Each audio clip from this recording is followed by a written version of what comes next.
warahmatullahi wabarakatuh. Halo Sobat Pajak semua, selamat datang di episode 3 Becak, berdialog tentang pajak. Dialog santai namun tetap mendalam. Dalam episode 3 ini, kita akan membahas peraturan terbaru tentang faktur pajak, yaitu Per 11 tahun 2022, tentang perubahan atas peraturan Direktur Jenderal Pajak nomor Per 03 tahun 2022 tentang faktur pajak yang telah ditetapkan pada tanggal 4 Agustus 2022. Sobat Becak, ada yang ingin tahu apa saja perubahan tentang Per 11 ini?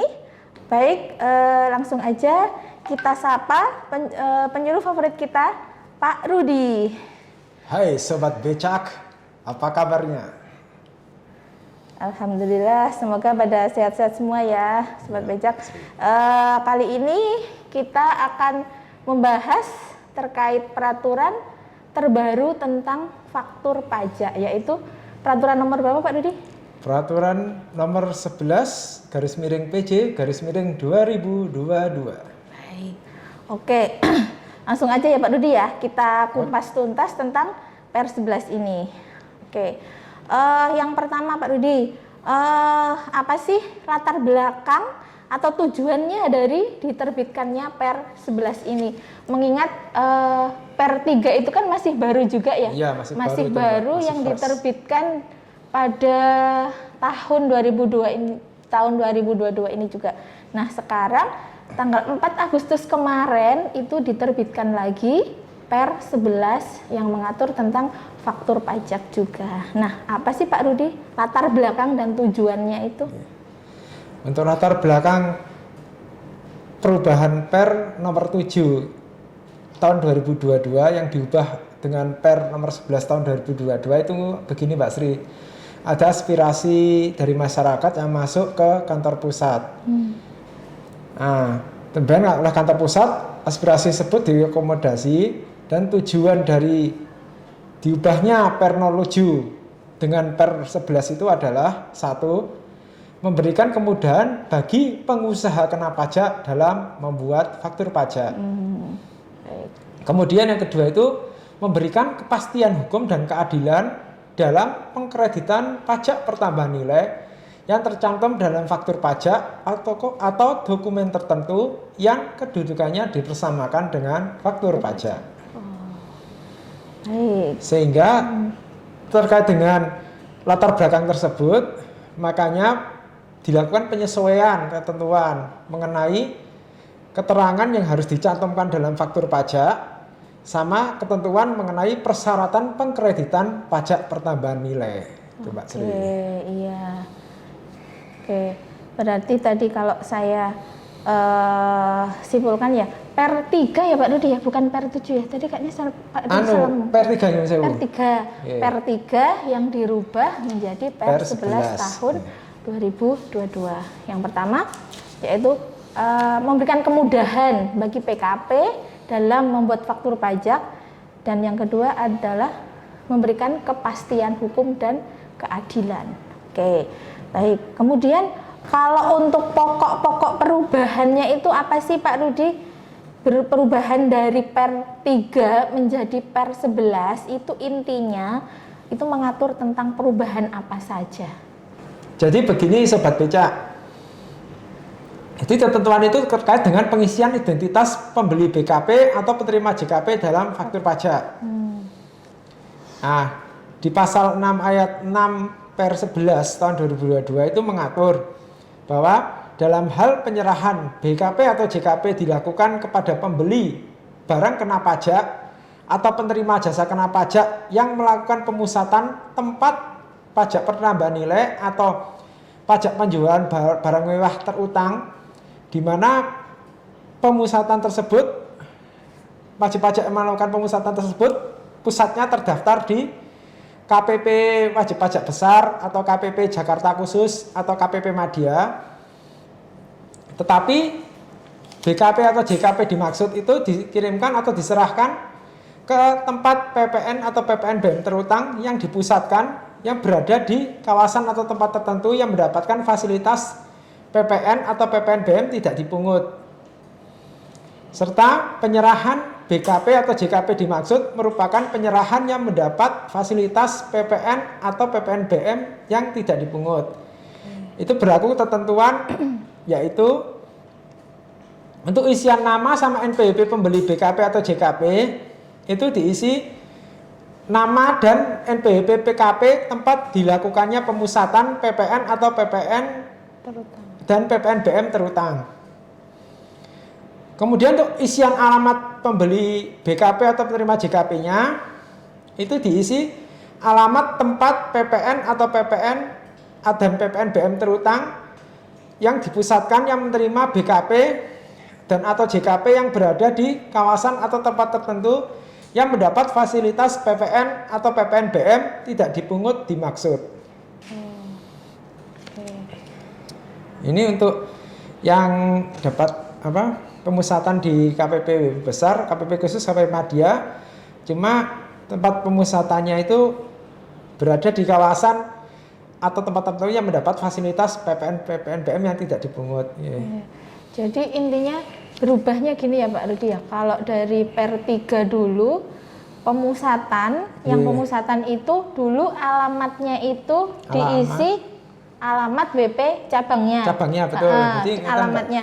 Jadi NPWP-nya NPWP pusat, tapi alamatnya NPWP cabang. Gitu. Sesuai per 3. Tapi kemudian dirubah dengan per 11 ini menjadi NPWP-nya tetap menggunakan NPWP pusat. Betul. Dan alamatnya alamat juga pusat. Menggunakan alamat pusat. Gitu inti perubahannya ya Pak Rudi ya.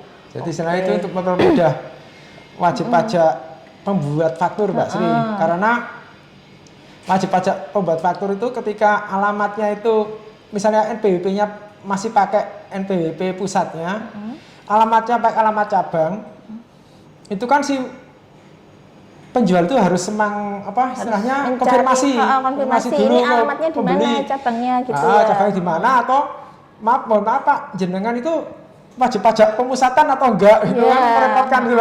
Jadi si penjualnya nanti nanti agak repot mungkin gitu ya kalau sesuai per 3. Jadi istilahnya disederhanakan jadi tidak memakan waktu, memang harus walaupun sekarang kan gampang Mbak sih chat WA apa cuma kan itu kan makan waktu juga, harusnya buat kegiatan lain harus konfirmasi dulu ke pihak lain untuk nanyain jenengan dipusatkan atau enggak sih Pak? Betul, iya. Makanya diterbitkanlah per 11 ini untuk menyederhanakan cara pengisian identitas dari pembeli.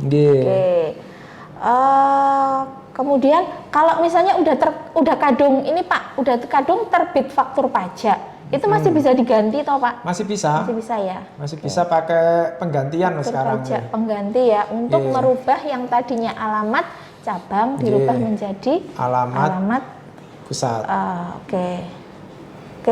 Kemudian untuk berlakunya per ini itu sejak kapan Pak Rudi? Berlakunya per ini ya Mbak Sri? Berlakunya per 11 itu mulai kapan bisa diaplikasikan di sistemnya atau di e-fakturnya berarti ya? Berlakunya per ini itu mulai 1 September 2022 Mbak Sri. Berarti ini masih belum telat ya. Jadi untuk sampai dengan saat ini itu masih menggunakan aturan yang lama per 3, yaitu tetap nulis nama pakai nama NPWP-nya itu pakai NPWP pusat, terus alamatnya masih pakai alamat cabang. Tapi perlu diingat mulai 1 September 2022 berarti mulai bulan depan deh. Itu alamatnya harus pakai alamat pusatnya. Pusat dari si pembeli ya, alamat pusat dari pembeli. Walaupun si pembelinya itu pemusatan. Berarti lebih simpel nggih. Jadi tinggal isi NPWP sama alamat pusatnya. Baik itu dipusatkan atau tidak dipusatkan berarti mengisinya sama. Perubahannya cukup itu aja ya Pak Rudi ya? Di per 11 ini ya? Perubahannya ada lagi sih Mbak. Ini terkait sama pasal 37 ayat 2. Pasal 37 ayat 2 dari per 3. Kalau di pasal 37 ayat 2 per sebelumnya itu kan untuk ini sebenarnya terkaitnya ya persyaratan penerbitan pajak masukan ya sobat becak. Jadi di per 3 tahun 2022 itu penerbitan pajak masukannya itu dikasih syarat-syarat soalnya. Kayak misalnya ada 2 syaratnya itu yang boleh dikreditkan itu sepanjang PPN-nya itu bukan merupakan PPN atas pengeluaran sebagaimana diatur dalam pasal 9 ayat 8 Undang-Undang PPN dan tercantum dalam faktur pajak yang memenuhi persyaratan formal sebagaimana dimaksud dalam pasal 30 ayat 1 dan persyaratan material sebagaimana dimaksud dalam pasal 30 ayat 2 Undang-Undang PPN. Itu maksudnya gimana Pak Rudi? Itu umetan. Nah makanya terus akhirnya oleh kantor pusat daripada wajib pajaknya pusing, baca syarat-syarat banyak gini akhirnya disederhanakan aturannya.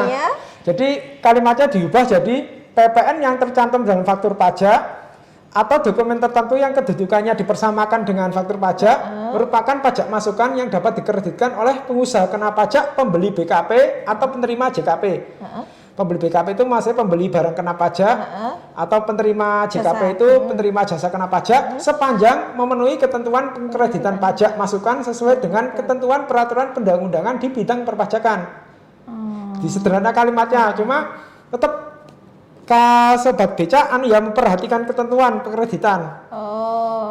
Misalnya salah satunya itu BKP yang faktur pajak masukan yang dikreditkan itu adalah faktur pajak masukan yang berhubungan langsung dengan usaha maksudnya terkait dengan usaha yang menghasilkan barang kena pajak.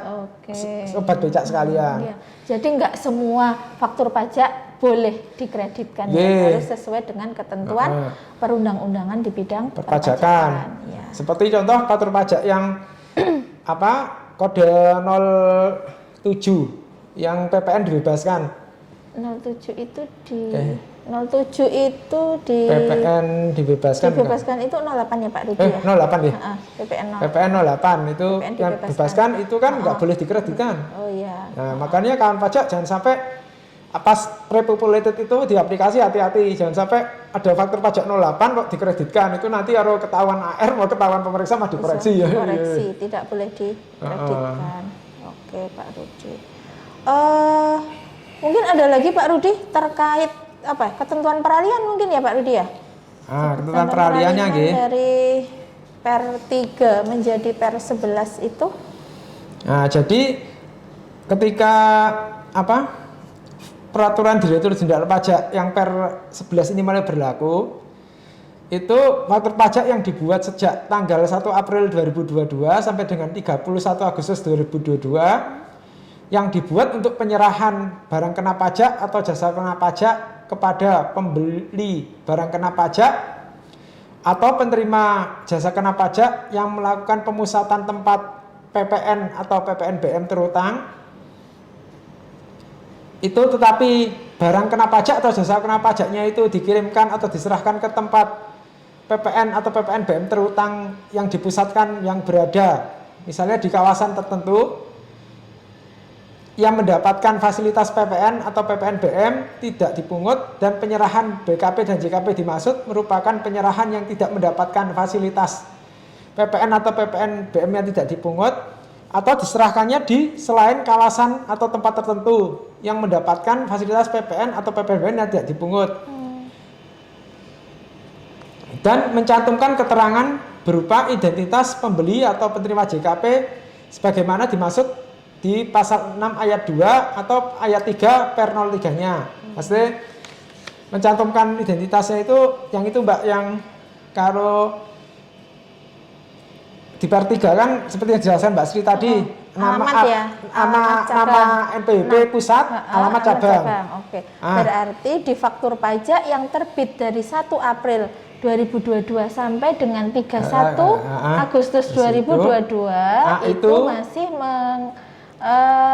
mengikuti ketentuan di per 03. Untuk faktur pajak tersebut yang diterbitkan 1 April 2022 sampai dengan 31 Agustus 2022 itu faktur pajaknya itu memenuhi ketentuan pengisian keterangan berupa identitas pembeli, BKP atau penerima JKP sebagaimana dimaksud dalam pasal 5 huruf B Per 03 PJ 2022. Artinya faktur pajaknya itu tetap faktur pajak yang sah. Konsekuensinya adalah faktur pajaknya itu tetap boleh dikreditkan oleh pembeli atau pengguna jasanya. Sepanjang itu mengikuti ketentuan pekreditan pajak masukan sesuai peraturan perundang-undangan. Jadi untuk faktur pajak 1 April 22 sampai dengan 31 Agustus 2022 tetap faktur pajak yang sah. Jadi nggak usah khawatir ada aturan baru ini pas sobat becak geger. Waduh, jajan ini nggak berlaku lagi dong. Kan disuruh ngubah alamatnya jadi alamat pusat. Pemusatan alamat wajib pajak pusatnya bukan alamat cabang lagi. Langsung jenengan panik hubungi penjualnya. Pak, tolong diubah itu. Penjualnya langsung pusing, nggak usah geger gitu. Itu masih berlaku faktur pajaknya tetap sah. Nggak perlu geger itu. Kasihan penjualnya bingung kok yang minta berubah kok banyak banget. Harus diubah semua ya. Nah maka itu kan ada ketentuan peralihan ini kan Mbak Sri coba bantu PKP penjual juga atau PKP penyedia jasa supaya nggak terjadi serbuan permintaan perubahan dari klien mereka. Iya. Kan kasihan waktunya sudah habis hanya buat ngubah-ngubahi faktur. Iya. Karena ada perubahan aturan pasti ada ketentuan peralihan ya yang mengatur bahwa dari sebelum diterbitkannya peraturan itu masih berlaku faktur pajak yang sudah diterbitkan sesuai dengan aturan yang Per 03 lama. Intinya faktur pajak yang diterbitkan dengan Per 03 itu masih berlaku. Iya. Sampai dengan 31 Agustus 2022. Nanti mulai 1 September 2022 penerbitan fakturnya menggunakan ketentuan di Per 11. Antara yang berubah tidak banyak ya, hanya untuk mengatur tentang wajib pajak yang melakukan pemusatan pembeli yang PPN-nya dipusatkan, yaitu mencantumkan nama NPWP pusat dan mencantumkan alamat pusatnya, gitu ya Pak Rudi ya. Oke, tidak banyak perubahannya. Oke, baik, sobat pajak, mungkin begitu bincang-bincang kita kali ini terkait Per 11 tahun 2022. Perubahannya hanya terkait pencantuman identitas pembeli BKP atau JKP. Dan juga perubahannya terkait sama penyederhanaan syarat faktur pajak dapat dikreditkan. Oke. Sesuai dengan ketentuan perundang-undangan perpajakan yang berlaku ya Pak Rudi ya. Baik sobat pajak, apabila masih memerlukan penjelasan lebih lanjut bisa menghubungi helpdesk KPP Pratama Yogyakarta dengan mengambil antrian online di kunjung.pajak.go.id atau bisa juga berkonsultasi via layanan WA kami di 0812 90.541. Itu khusus untuk wajib pajak Pratama Yogyakarta ya. Kalau untuk wajib pajak kebetulan kalau misalnya ada sobat becak yang menyaksikan ini yang dari yang terdaftar di KPP selain KPP Pratama Yogyakarta bisa menghubungi KPP terdaftar di helpdesk-nya maupun di WA-nya karena sekarang setiap KPP juga sudah punya fasilitas WA helpdesk juga ya Pak. Jadi konsultasinya bisa via online, nggak harus datang langsung ke KPP. Oke, nanti untuk nomornya bisa lihat di Instagram masing-masing KPP. Link tree Instagram biasanya dicantumkan nomor-nomor untuk konsultasinya. Dan juga jangan lupa untuk memfollow akun Instagram kami @pajakyogyakarta untuk mendapatkan informasi terbaru kami. Nah, ada lagi Pak Rudi yang mau ditambahkan? Sepertinya cukup sekian ya. Baik. Itulah obrolan kita tentang Per 11 tahun 2022, Sobat Pajak. Terima kasih buat Pak Rudi yang sudah bergabung. Terima kasih Sobat Pajak. Cukup sekian bincang-bincang kita kali ini tentang faktur pajak. Akhirnya, saya Sri Hartini. Saya Rudi. Pamit undur diri, apabila ada salah kata kami mohon maaf. Selamat siang dan wassalamualaikum warahmatullahi wabarakatuh. Waalaikumsalam warahmatullahi wabarakatuh.